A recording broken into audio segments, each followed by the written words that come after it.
We all experience it, don't we? That deep yearning for rest, that feeling of longing for just a break from the pace of life. We chase the weekend, that Yeah. finally feeling. But have you ever noticed how even those moments, the ones we really look forward to, they often feel, well, incomplete. Like there's always that little whisper, Monday is coming. It's true. It's a feeling that kind of haunts us, doesn't it? Even like in retirement, our sources point this out. There's always something. Things break, work still needs doing somehow. We seem to be in this perpetual state of unrest. It's a reminder that something fundamental got messed up.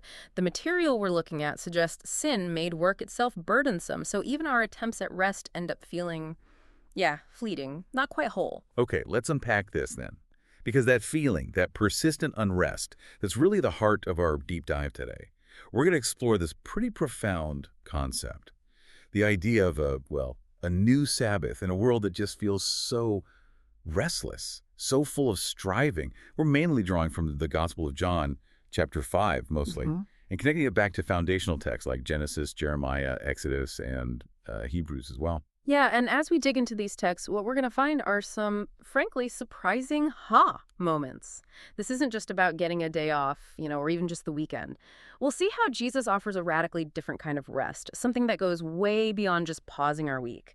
It really addresses that deep, fundamental human unrest we were just talking about. So to really get this new kind of rest, we kind of have to go back, right back to the beginning, to creation itself. If you look at Genesis chapter 1, you see God's pattern laid out pretty clearly. It's deliberate. 6 days of work, like intentional, purposeful work.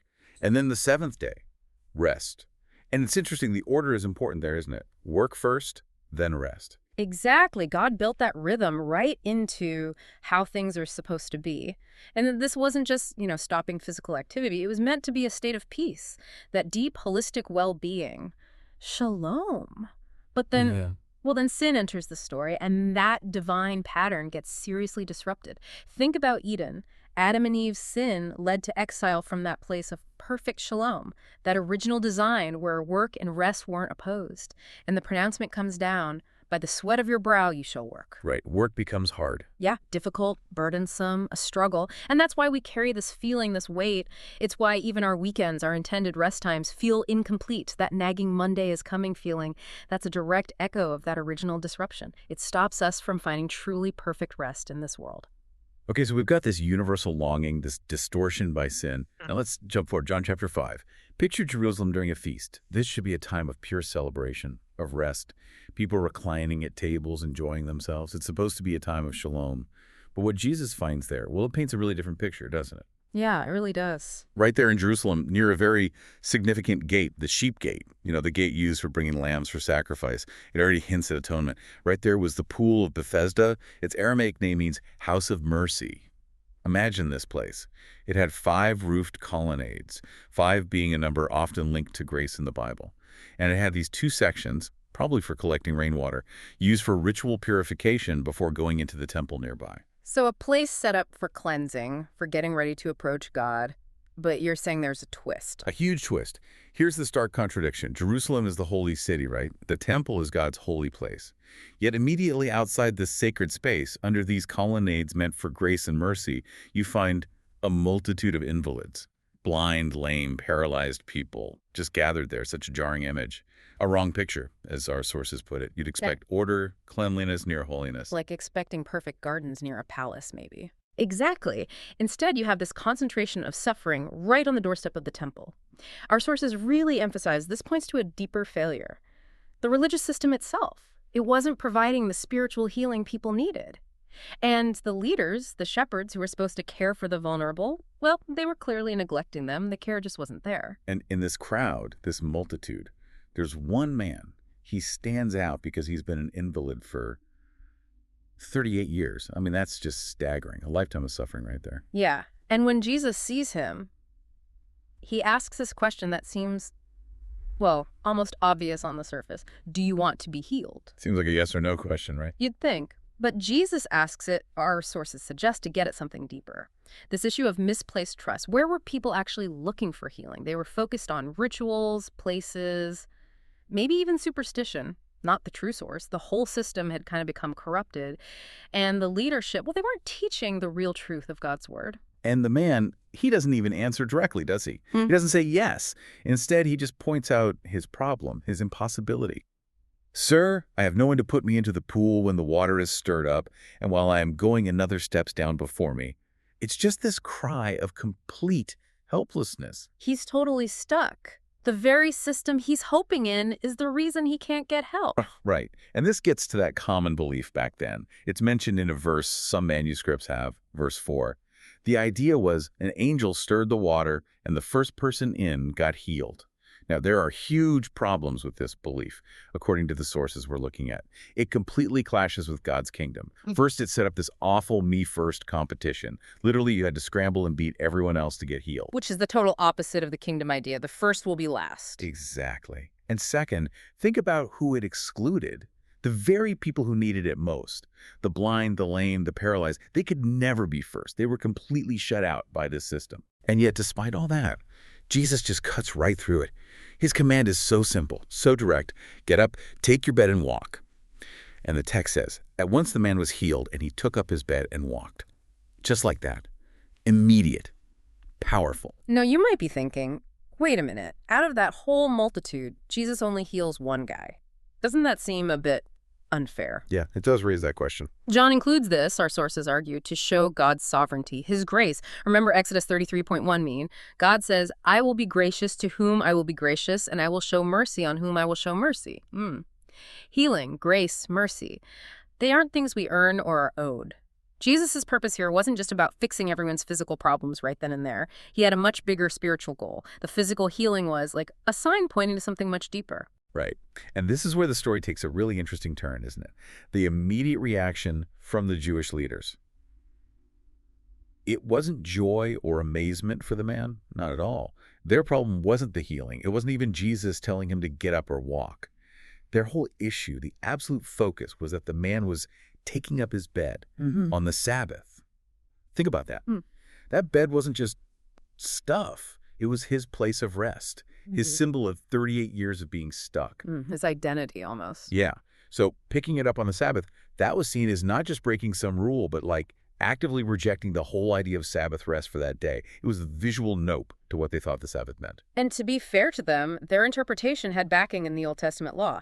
Jeremiah 17 is really clear. Verses 19 to 27 explicitly say, do not bear a burden on the Sabbath day or bring it in by the gates of Jerusalem or do any work but keep the Sabbath day holy. So carrying that mat, that bed. That was definitely seen as bearing a burden, moving your place of rest. So technically, yeah, it violated the Sabbath law as they understood it. Okay, and this leads us straight into our first major takeaway from this whole encounter. In this sinful world, this world full of unrest, God has given us a new Sabbath in the person of Jesus. See what Jesus is doing. He's fundamentally shifting the location of rest. It's not about the physical bed anymore. It's not even primarily about a specific day of the week. Rest is now found in him, in Jesus himself. That's a huge shift. It is. And it's probably why, when you look at the 10 Commandments, Jesus emphasizes all of them again in the New Testament except the Sabbath command. Because, as our sources powerfully put it, Jesus is the new Sabbath. He's our resting place. Think about his invitation. Come to me, all who labor and are heavy laden, and I will give you rest. Our ultimate rest isn't in a schedule or a place. It's found in relationship with him. And the miracle itself, the healing, that was kind of the proof, wasn't it? It authenticated this new idea. Like if Jesus just showed up and said, hey, everyone, changing the rules about the Sabbath, people might have just ignored him. Right. Probably dismissed him completely. But because he performs this incredible, undeniable miracle, showing his divine power and authority, the man's obedience then picking up his bed, even though it broke the Sabbath rule that gives real weight to Jesus' claim. He experienced the power, and that validated the shift Jesus was introducing. Okay, so later on, Jesus finds the man again. This time he's in the temple, which is significant in itself. Our sources suggest Jesus likely entered through that same sheep gate. Reinforcing that identity as the sacrificial lamb. Right. And it's here that Jesus says something really crucial to the man.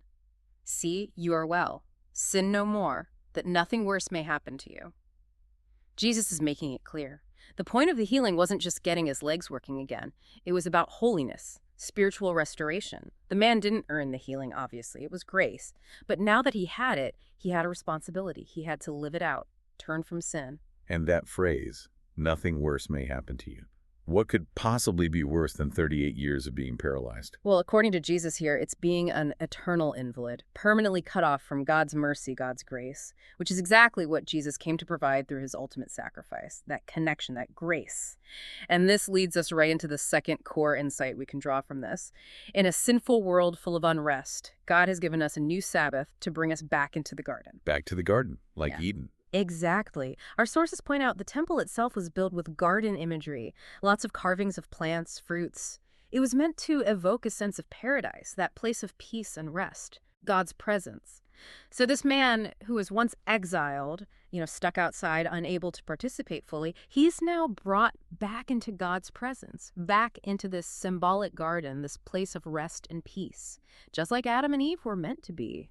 And this whole thing, Jesus defying the Sabbath, challenging their understanding of rest, it wasn't just a small disagreement, it escalated things dramatically. Yeah. The Jewish leaders weren't just annoyed now, they actually started seeking to kill him.